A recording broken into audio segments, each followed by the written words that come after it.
Assalamualaikum semua. Hari ini kami dari kumpulan 6 akan membentangkan tugasan kami yang bertajuk Tinjauan Perkhidmatan Bimbingan Kaunseling di Sekolah Swasta. Secara umumnya, perkhidmatan bimbingan dan kaunseling memainkan peranan yang sangat penting dalam membantu perkembangan pelajar dari aspek akademik, emosi, sosial dan juga sosial. Melalui perkhidmatan ini, pelajar dibimbing untuk mengenali potensi diri, menangani masalah yang dihadapi serta membuat keputusan yang lebih baik dalam kehidupan seharian. Pada masa kini, pelajar berhadapan dengan pelbagai cabaran seperti tekanan akademik, masalah disiplin dan isu kesejahteraan mental. Oleh itu, peranan guru kaunseling amat penting dalam memberikan sokongan dan bimbingan kepada mereka. Bagi mengetahui dengan lebih mendalam tentang pelaksanaan perkhidmatan ini, kami telah menjalankan satu temu bual bersama guru kaunseling di sebuah sekolah swasta di Selangor. Melalui temu bual ini, kami meneliti jenis perkhidmatan yang ditawarkan, tahap keberkesanannya serta cabaran yang dihadapi dalam pelaksanaan. Baiklah, seterusnya saya akan menerangkan serba sedikit mengenai latar belakang sekolah yang menjadi kajian kami, iaitu Mahat Tafiz Qiblah Jederang. Sekolah ini terletak di Jederang Hulu, Sepang, Selangor dan telah ditubuhkan pada tahun 1992. Di bermakna sekolah ini mempunyai lebih daripada 30 tahun pengalaman dalam bidang pendidikan Islam. Selain itu, sekolah ini juga berdaftar di bawah Kementerian Pendidikan Malaysia sebagai sebuah institusi pendidikan Islam swasta yang menawarkan pendidikan menengah berasrama penuh. Apa yang menarik tentang Mahat Tafiz Qiblah Jederang ialah pendekatan pendidikannya yang menggabungkan kecemerlangan akademik dan pendidikan agama. Pelajar bukan sahaja mengikuti kurikulum standard sekolah menengah atau KSSM seperti sekolah biasa, malah mereka turut mempelajari mata pelajaran agama seperti akidah, fiqh, tafsir, hadis, bahasa Arab serta hafazan Al-Quran. Jadi, matlamat sekolah ini adalah untuk melahirkan pelajar yang seimbang dari segi ilmu dunia dan akhirat. Di samping itu, sekolah ini sangat menitik beratkan program tarbiyah Islamiah. Antara aktiviti yang dijalankan ialah seperti solat qiyamulai, solat berjemaah, usrah, tazkirah dan bacaan Al-Quran. Program-program ini bertujuan membentuk pelajar yang mempunyai akhlak yang baik serta hubungan kukuh dengan Allah Subhanahu Wa Taala. Tambahan pula, bilangan pelajar berjumlah 450 di sekolah ini tidak termasuk dengan pelajar profesional. Akhir sekali, pelajar juga didedahkan dengan pelbagai aktiviti co-curriculum seperti sukan, persatuan, khidmat masyarakat dan kursus kepimpinan bagi membina keyakinan diri serta kemahiran insaniah. Pada mulanya, Mahat Tafiz ini tidak mempunyai guru bimbingan dan kaunseling selama kira-kira 7 bulan. Kemudian, pihak sekolah telah melantik seorang guru kaunseling iaitu Puan Siti Nur Aliyah Natasha binti Abdul Razak yang mula berkhidmat pada Januari 2026. Beliau berusia 29 tahun dan berasal dari Pulau Pinang. Dari segi kelayakan akademik, beliau memiliki ijazah sarjana muda kaunseling dari Universiti Malaysia Terengganu serta ijazah sarjana psikologi pendidikan dari Universiti Sains Malaysia. Selain itu, beliau juga mempunyai pengalaman menjalani latihan industri di Institut Pendidikan Guru Tuanku Bainun selama 1 tahun 2 bulan. Dari segi status semasa, beliau merupakan satu-satunya guru bimbingan dan kaunseling di sekolah ini dan beliau bertanggungjawab menguruskan kira-kira 450 pelajar. Selain mengendalikan sesi kaunseling, beliau turut menjelaskan program bimbingan, aktiviti co-curriculum dan program luar sekolah. Antara perkhidmatan kaunseling yang disediakan ialah kaunseling individu iaitu sesi bersemuka membantu pelajar menghadapi pelbagai isu. Selain itu, perkhidmatan bimbingan turut dijalankan melalui aktiviti di dalam kelas seperti inventory personality dan pembangunan sosial. Sekolah ini juga mengajukan program motivasi bagi meningkatkan keyakinan dan semangat pelajar. Di samping itu, bimbingan berjaya membantu pelajar mengenal pasti minat dan potensi mereka untuk merancang hala tuju pendidikan serta kerjaya pada masa hadapan. Baiklah, sekarang mari kita lihat keberkesanan teknik perkhidmatan bimbingan dan kaunseling di sekolah Mahat Tafiz Qiblah. Baiklah, keberkesanan perkhidmatan yang pertama ialah perubahan positif yang dialami oleh pelajar selepas mengikuti sesi kaunseling.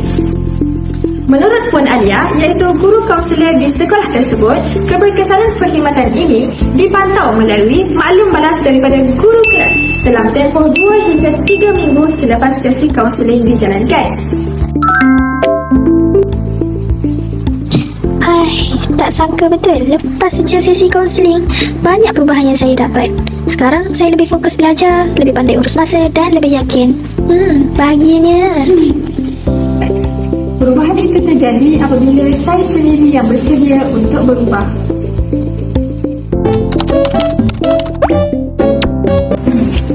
Namun itu masih terdapat beberapa cabaran dalam keberkesanan perkhidmatan ini.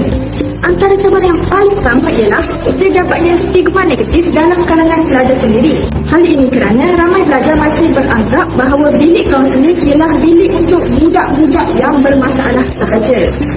Oleh itu, kebanyakan pelajar sangat malu dan mungkin agak takut untuk datang ke bilik kaunselor untuk menjalani sesi kaunseling.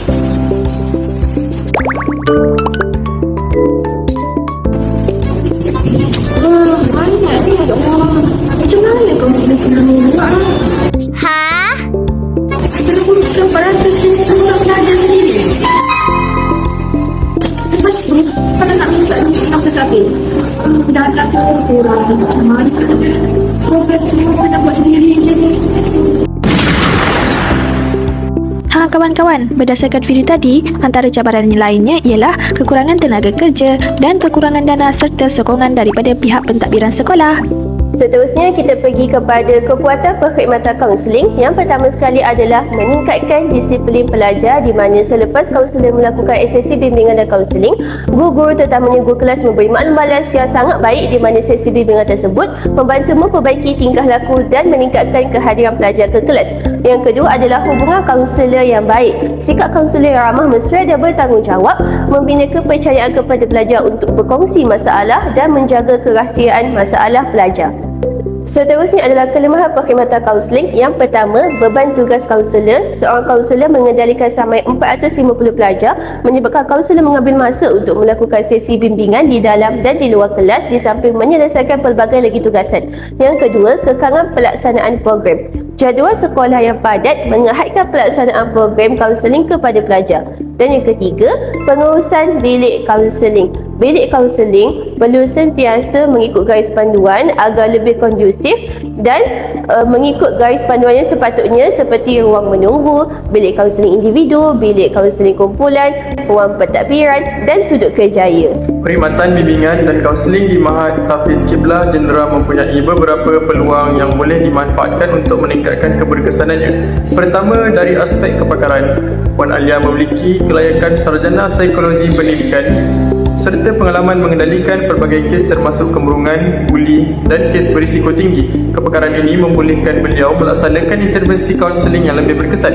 Kedua, penggunaan teknologi kecerdasan buatan seperti ChatGPT membantu beliau mendapatkan idea intervensi, menyediakan bahan kaunseling dan memperkayakan teknik kaunseling dengan lebih pantas sambil memastikan penggunaannya mematuhi etika profesional.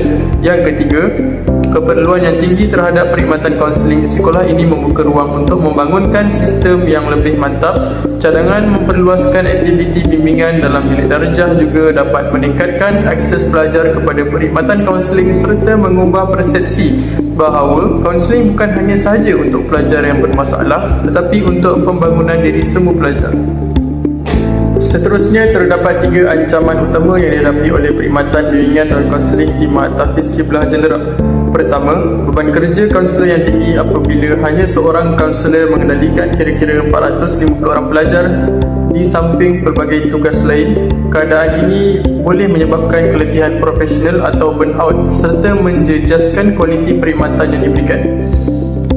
Kedua, stigma terhadap kaunseling masih kuat. Ramai pelajar beranggapan bahawa hanya pelajar yang bermasalah sahaja perlu berjumpa kaunselor, menyebabkan mereka malu untuk mendapatkan bantuan walaupun memerlukannya.